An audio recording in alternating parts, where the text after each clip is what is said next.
Have you ever walked away from a conversation feeling like something was taken from you, without a word, without a fight, without any clear reason? You didn't argue, you didn't cry, but still you felt lighter on the outside and heavier on the inside. That's not your imagination, that's your energy being stolen in real time.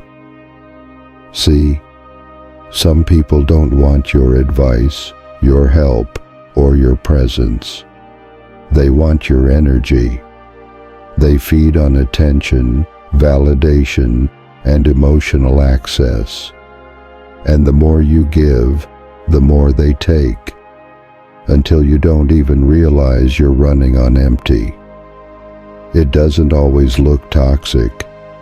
Sometimes it looks like someone who always needs to talk.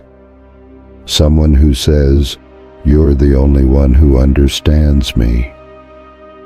Someone who calls only when things are falling apart and vanishes the moment they feel better. They're not interested in mutual exchange. They're interested in emotional extraction.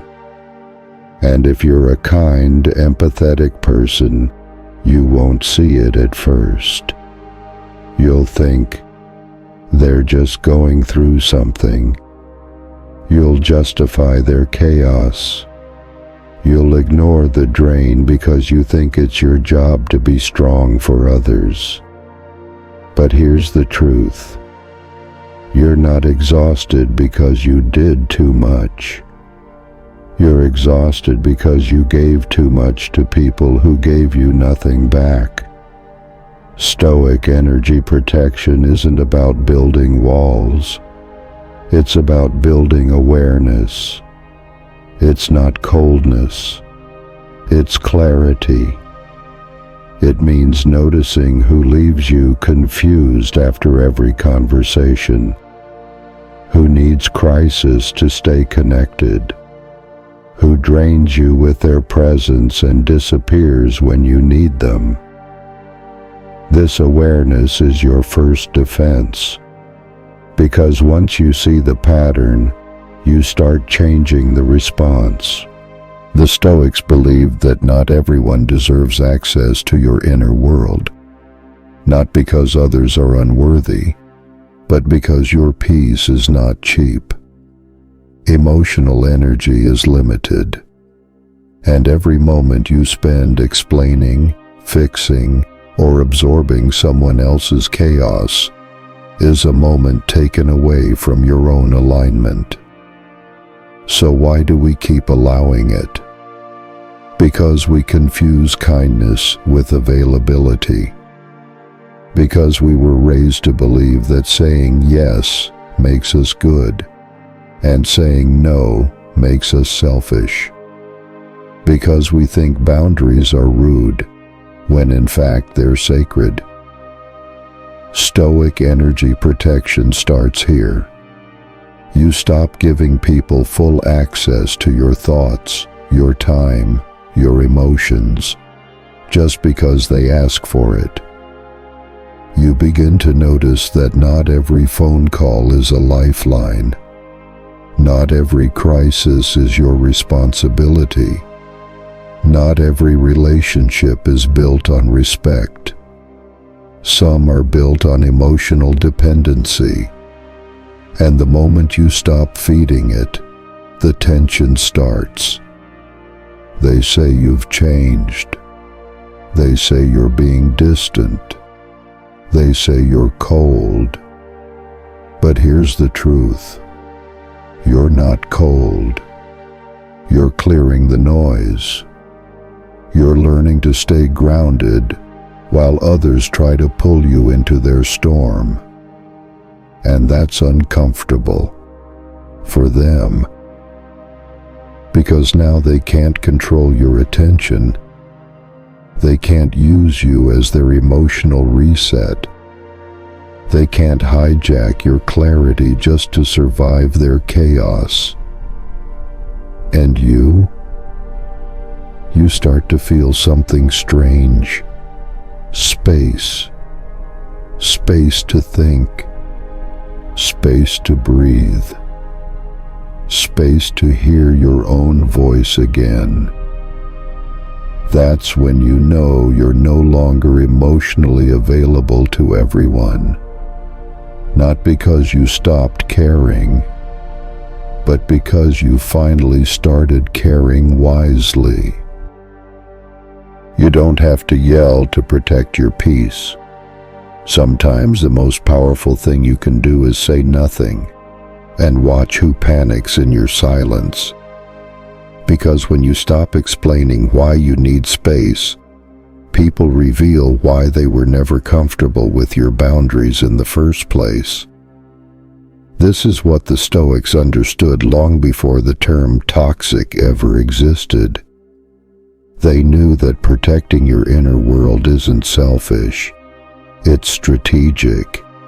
It keeps your energy clean. It keeps your priorities aligned. It keeps you from becoming a character in someone else's emotional drama. You start noticing small shifts. You stop responding to every late-night vent session. You stop chasing people who only reach out when they need something. You stop being the emotional sponge for people who never ask how you are. And guess what? That's not you being distant.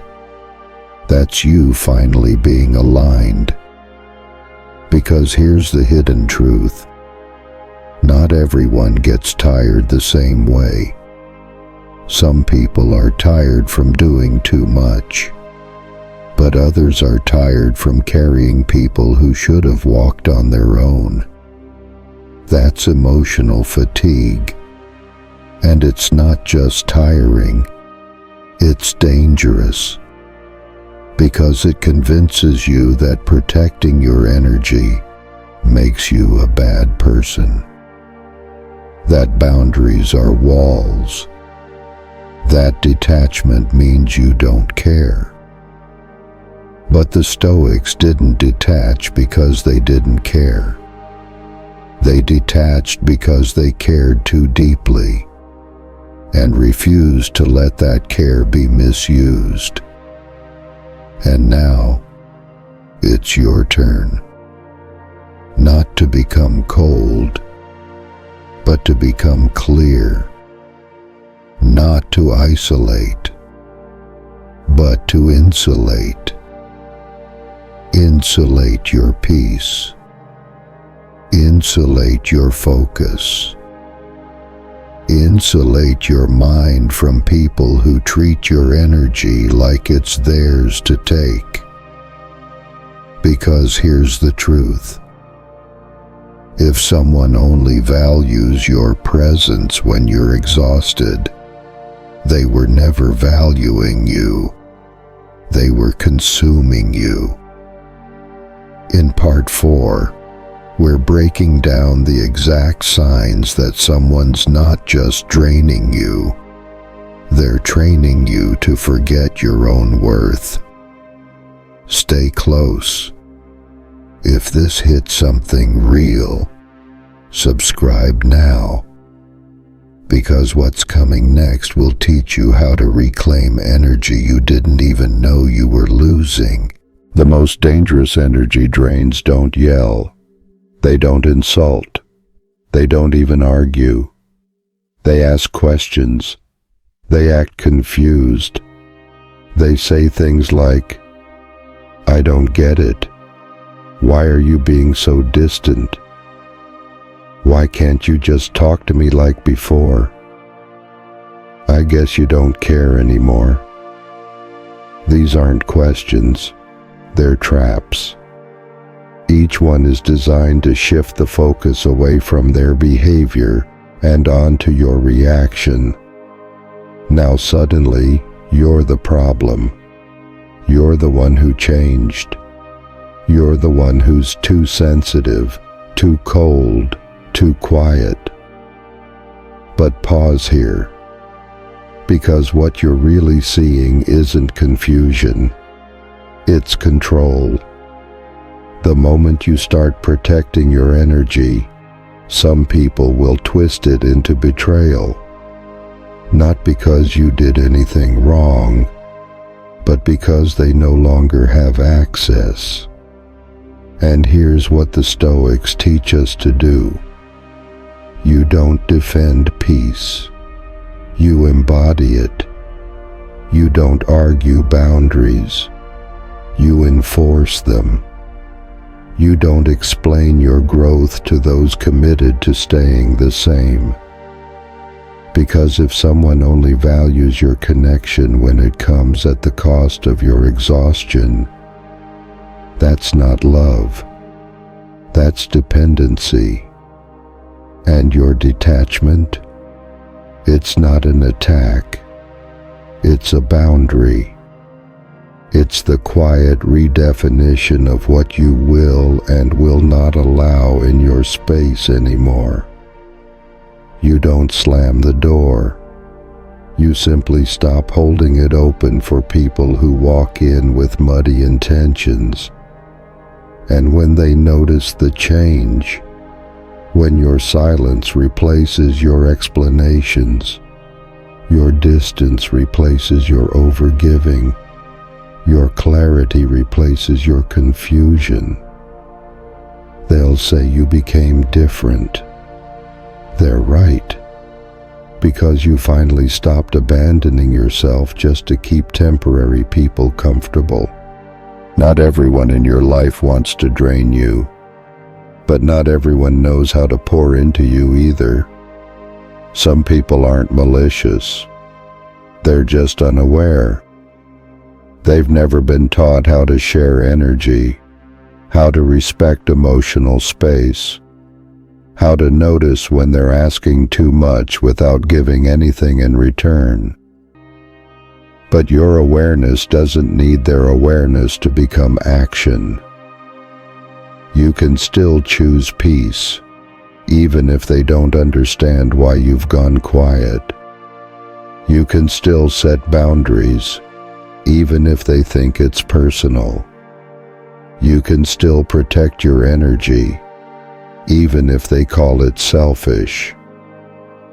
This is where Stoic strength becomes real, when your actions aren't based on how they'll react, but how you want to live. Because here's the truth. You don't owe anyone your exhaustion. You don't have to explain your distance to people who never respected your presence. You don't have to keep proving your value in spaces that never saw it. And if someone needs you to be constantly drained in order to feel connected, that's not connection. That's consumption. And the moment you stop allowing it, their reactions will say everything. They'll say, "You've changed. You're not like before. You think you're better than us." But growth always sounds like arrogance to those who refuse to grow. So what do? You don't shrink. You don't explain. You don't carry guilt for making choices that finally protect your energy. You hold your boundary. You stand in your silence. You let your distance be the clarity they refuse to hear in your words. Because some lessons don't need to be taught. They need to be felt. They won't tell you this, but the more you protect your energy, the more powerful you become. Not louder, not angrier, just clearer. You stop explaining yourself. You stop proving your worth. You stop shrinking to fit the version of you that others are comfortable with. And slowly, the silence becomes your armor. Your detachment becomes your strength. Your stillness becomes a statement. You're no longer reactive. You're responsive. You're no longer available on demand. You're intentional with access. And that shift, it's not small. It's a revolution. Quiet, internal, irreversible. You don't lose people when you do this.